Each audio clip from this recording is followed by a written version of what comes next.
بسم اللہ الرحمن الرحیم۔ السلام علیکم ورحمۃ اللہ وبرکاتہ۔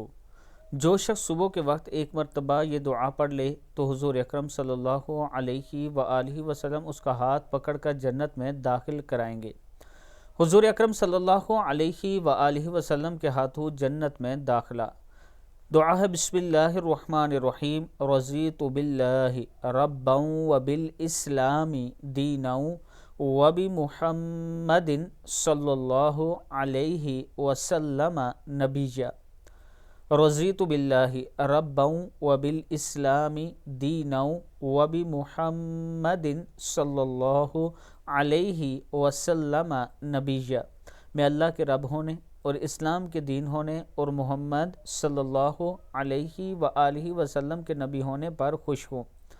جو شخص صبح کے وقت ایک مرتبہ پڑھ لے تو حضور اکرم صلی اللہ علیہ وآلہ وسلم اس کا ہاتھ پکڑ کر جنت میں داخل کرائیں گے۔ دوسری دعا ہے تمام چیزوں کے شر سے پناہ کی دعا۔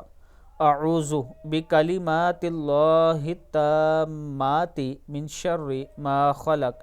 میں ہر اس چیز کے شر سے جسے اللہ نے پیدا کیا اس کے کامل ترین کلمات کی پناہ میں آتا ہوں۔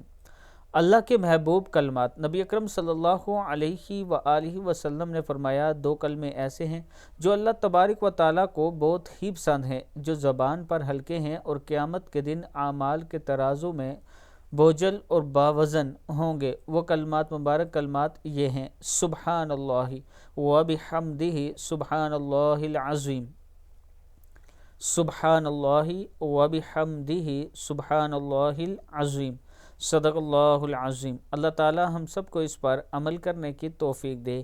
ویڈیو کو آپ دوستوں نے آگے ضرور شیئر کرنا ہے، اور اگر کسی دوست نے ابھی تک ہمارے چینل کو سبسکرائب نہیں کیا تو ضرور کر لیں تاکہ ڈیلی آپ تک اچھی ویڈیو پہنچ سکیں۔ السلام علیکم ورحمۃ اللہ وبرکاتہ۔